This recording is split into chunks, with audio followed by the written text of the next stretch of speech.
अस्सलाम वालेकुम dear students. मैं जावेद अमन लोन एक बार फिर से आपके सामने। आपको याद होगा कि प्रीवियस लेक्चर में हमने डिस्कस किया था डाइजेशन इन ह्यूमन बींग्स या न्यूट्रिशन इन ह्यूमन बींग्स। मैंने कहा था कि वो बहुत ज़्यादा ज़रूरी है बायोलॉजी के रूप से, जितना ज़्यादा वो ज़रूरी है उतना ही ज़्यादा मैंने उस टाइम कहा था आपसे कि आगे जाके नेक्स्ट चैप्टर में हम बात करेंगे एक्सक्रीशन इन ह्यूमन बींग्स की। ये भी उतना ही ज़्यादा ज़रूरी है जितना डाइजेशन की बात हमने की थी ह्यूमन बींग्स में। तो आगे चलते हैं, हम बात करेंगे आज excretion system in human beings की, कि किस तरह से एक्सक्रीशन एक इंसान में हो जाती है, किस तरह से वेस्ट प्रोडक्ट्स बाहर आ जाते हैं, किस तरह से एनर्जी यूटिलाइज होती है। तो सबसे मेन काज जो बात यहाँ पे करेंगे हम, main excretory organ in the human beings is urinary system. Urinary system जो है इंसान में, ये सबसे बड़ा एक्सक्रीटरी सिस्टम किसमें है? ह्यूमन बींग्स में। यूरिनरी सिस्टम जो है ये एक छोटा ही यूरिनरी सिस्टम टर्म नहीं है, ये बहुत ज़्यादा इन्वॉल्वमेंट इसमें होती है, जैसे कि यूरिथ्रा है, यूरिनरी ब्लैडर है, यूरिट्रेटर है, ठीक है। इन सारी चीज़ों की हम बात करेंगे किस तरह से ये अपनी अपनी फंक्शन करते हैं और यूरिन को अलग से with passage of these toxic materials बाहर निकालने में हमारी मदद करता है। तो urinary system includes a pair of bean shaped kidneys. हम कहते हैं कि एक इंसान में दो किडनीज होती हैं और ये किडनीज जो होती है ये बिल्कुल राजमा की तरह होती है, बीन शेप्ड, जो हमारे एब्डोमेन के साइड एब्डोमेन में वाका होती है। तो इनका काम क्या होता है? These are the main urinary tracts, ठीक है सर। इन्हीं की मदद से हम एक्सक्रीशन ऑफ ह्यूमन बींग्स की बात करते हैं। तो ये जो दो किडनीज इंसान में होती है, कहां पे लोकेट होती है? These are located on the back side of this abdomen, both individual, दोनों साइड के एब्डोमेन में दो किडनियां होती है। तो इसके बावजूद ये जो किडनी है, इसके बावजूद एक खास ऑर्गन है जो स्किन, जिसे हम कहते हैं, skin acts as a excretory organ in all human beings, ठीक है सर। कैसे? आप देखते हैं जब ह्यूमिडिटी बढ़ती है, गर्मी बढ़ती है, तो इंसान के रूप में वो पानी निकलता है। किस तरह से? जैसे हम स्वेटिंग देखते हैं, स्वेटिंग के साथ आप देखोगे अक्सर बेशतर यूरिया निकलता है, साल्ट निकलता है, वो नमकीन सा पानी निकलता है, और इस तरह से एक एक्सक्रीशन सिस्टम हो जाता है किसमें? इंसानों में। Urinary this excretory system skin acts as an excretory organ in the human beings। कैसे? क्योंकि वो स्वेट लूज करता है, स्वेट में ही यूरिया और साल्ट के रूप में वो टॉक्सिक मटेरियल्स को बाहर निकालता है। तो kidney removes urea, toxics, medications, excess of ions and from the urine. कहते हैं कि ये जो किडनीज होती हैं, किडनी मदद करती हैं एक्सक्रीशन में, यूरिन फॉर्मेशन में, ठीक है। किडनी क्या रिमूव करती है? यूरिया रिमूव करती है, टॉक्सिक मटेरियल्स रिमूव करती है, जो हम मेडिकेशन लेते हैं, जो मेडिकेशन हमारे यूज में आती है दर्दों के लिए, उससे जो टॉक्सिक्स होते हैं उनको बाहर निकालने में कौन मदद करता है? किडनी। एक्सेस आयंस, आयोनाइजेशन जो अंदर होती है, एसिड बेस की रिएक्शन हो जाती है, अंदर से आयंस प्रोड्यूस होते हैं, उन आयंस को, टॉक्सिक आयंस को बाहर निकालने में हमारी किडनी मदद करती है in the form of urine. Also जो हमारे पास होता है, also it balances the water, salts as well as the acid and bases. जो एसिड और बेसिस हमारे अंदर होते हैं, एसिडिक कैरेक्टर जो होते हैं, बाइल एसिड्स होते हैं या गैस्ट्रिक एसिड्स होते हैं, या बाद में हम बोलेंगे कि वाटर कंटेंट जो होता है, साल्ट कंटेंट जो होता है, this is the kidney which balances its amount in our body. जो एक्सेस अमाउंट होता है वो in the form of excretion बाहर चला आता है। तो अगर हम बात करेंगे कि किडनी की, किडनी की शेप और साइज कैसी होती है, हमने कहा कि बीन शेप होती है, लेकिन अगर हम बात करेंगे कि इसका साइज कैसा होता है, साइज मींस इसकी लंबाई चौड़ाई कितनी होती है, तो हम देखेंगे, अगर हम लॉन्गेस्ट पार्ट में बात करेंगे, इसकी लंबाई के बारे में हम बात करेंगे, तो ये 10 सेंटीमीटर होता है, यानी कि 4 इंच लॉन्ग होती है एक किडनी, और 5 सेंटीमीटर यानी 2 इंच होती है वाइड इसकी विड्थ, ब्रेडथ, ठीक है। जैसे हम लॉन्गेस्ट, इसकी लंबाई और चौड़ाई इसकी 2 इंच होती है और इसकी लंबाई 4 इंच होती है, यानी 10 सेंटीमीटर और 5 सेंटीमीटर इसका साइज होता है। तो क्या करेंगे? किडनी जो होती है, विद इन द किडनी वहां मिलियंस ऑफ नेफ्रॉन्स होते हैं। नेफ्रॉन्स जो होते हैं, this is the basic fundamental fundamental unit of the kidney. Kidney nephrons के बिना इनकम्प्लीट होती है। Kidney can not perform the function until there is lack of what? If there is lack of nephron, the kidney can not perform its function. So nephrons का काम क्या होता है? Nephron जो होता है ये क्लियर करते हैं ब्लड वेस्ट को। जो ब्लड्स में गंदगी होती है, टॉक्सिक मटेरियल्स होते हैं या बाकी सारी चीज होते हैं, उनको ये खत्म करते हैं, उनको ये एक्सक्रीट कर देते हैं ब्लड से और बाकी ब्लड को आगे सप्लाई करते हैं, फिल्ट्रेशन करके, ताकि वो बाकी बॉडी यूज में आ जाए। तो ये यूरिन क्रिएशन जो यहाँ हो जाती है, it delivers the urine to the tube. ये जो किडनी होती है, यहाँ पे नेफ्रॉन जो लगा होता है, नेफ्रॉन का काम क्या है?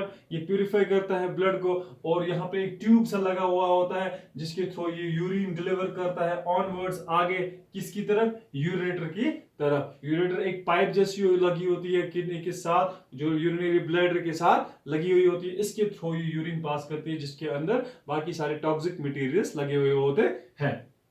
तो आगे बात करेंगे, जब ये यूरिनरी ब्लैडर तक पहुंच जाता है तो यूरिनरी ब्लैडर क्या काम करता है? ये एक हॉलो मसल स्ट्रक्चर है। ये एक ऐसा स्ट्रक्चर है, आप देखिए कि एक सैक लाइक, एक थैली जैसी एक होती है एक इंसान में, ये कि मसल लाइक स्ट्रक्चर। इसका काम क्या होता है? जब एक कोलैप्स होती है तो समझ लीजिए कि ये एम्प्टी होती है, मतलब ये सोचे ऐसे जकड़ जाती है, तो ये समझे इसके अंदर यूरिन नहीं होता है। और जब ये सैक लाइक स्ट्रक्चर बन जाता है ऐसे, तो समझ लीजिए कि ये फुल ऑफ यूरिन होता है, इसमें यूरिन उस वक्त भर चुका होता है और ये उस टाइम पियर शेप की बन जाती है, बिल्कुल नाशपाती की तरह, जब इसमें यूरिन भरा हुआ पड़ा होता है। ठीक है। और then urine passes to the urethra। जो यूरिनरी ब्लैडर है, इसी के थ्रू अब इसके आगे कनेक्टेड होता है यूरिथ्रा, जिसको हम पेनिस भी बोलते हैं, duct leading to the outside of the body, जिसके थ्रू बाद में ये पेशाब, ये गंदगी बाहर चली जाती है। ठीक है सर। ये जो हमारा एक्सक्रीटरी सिस्टम है, इसमें लंग्स भी इन्वॉल्व होते हैं, क्योंकि लंग्स जब हमारे ऑक्सीजन इस्तेमाल करते हैं तो एज ए वेस्ट प्रोडक्ट वहां से कार्बन डाइऑक्साइड भी निकलता है थ्रू मींस ऑफ ब्रीदिंग, या तो वो एक्सक्रीशन हमारे फीस के साथ चला आता है। ठीक है। और यहाँ पे लार्ज इंटेस्टाइन, उसका भी बड़ा काम होता है कि एक्सक्रीशन में थ्रू जो फीड्स क्रिएट करता है और फीड्स को थ्रू एंस बाहर चलाने में हमारी मदद करता है। तो आगे बात करेंगे, अगर हम नेफ्रॉन की बात यहां करें, नेफ्रॉन जो हमने अभी कहा, नेफ्रॉन के बिना यहां पे हमारा जो किडनी का काम है बिल्कुल अधूरा है। नेफ्रॉन जो इस परफॉर्मेंस को, इस यूरिन परफॉर्मेंस को क्रिएट करता है, वो 3 स्टेज में क्लियर करता है। कैसे? एक तो पहले फिल्ट्रेशन, जहां ये ब्लड को क्लियर करता है। दूसरा रीअब्जॉर्प्शन, जहां पे नीडेड सब्सटेंस को फिल्ट्रेट दोबारा किया जाता है और उसको दोबारा से वापस ब्लड स्ट्रीम्स में वापस भेजा जाता है ताकि उसको रीअब्जॉर्ब किया जाए। और ट्यूबुलर सिक्रीशन थर्ड स्टेज इसका होता है, जहां पे passage of certain substance out of the capillaries directly into the renal tubes, जहां पे रेनल ट्यूब्स के थ्रू बाद में इन कैपिलरीज की पैसेज ऑफ सर्टेन सब्सटेंस को इन कैपिलरीज के थ्रू इस डायरेक्टली इस रेनल ट्यूब में भेजा जाता है। The way getting out the materials into the urine, जहां से ये बाद में जुड़ जाते हैं उस यूरिथ्रा के साथ, जहां से ये टॉक्सिक मटेरियल्स को बाहर छोड़ने में हमारी मदद करते हैं। तो इस तरह से नेफ्रॉन जो अपना काम करता है वो 3 स्टेज में करता है, filtration, reabsorption and tubular secretion. इसके साथ साथ अगर हम बात करेंगे लिवर की, बात हमने परसों डाइजेशन में की थी, न्यूट्रिशन में लिवर जो है वो अहम रोल अदा करता है यहाँ हमारी एक्सक्रीशन में। कैसे?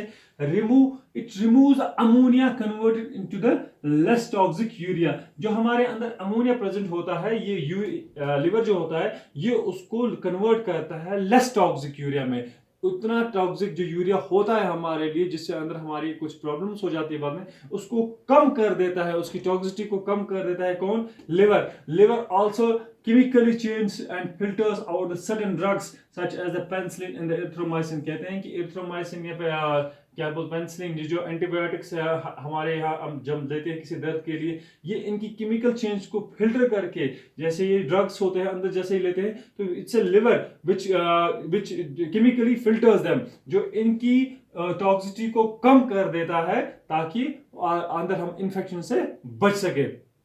These substances are picked up by the blood vessels and transported to the kidney where they are put under the excretory system। कहते हैं इन substances को, जो ये पेनिसिलिन और एरिथ्रोमाइसिन की चीजें हैं, इनकी टॉक्सिसिटी जो है, जो लिवर रिमूव करता है उसको, इनको दोबारा से किडनी में भेजा जाता है। किस लिए?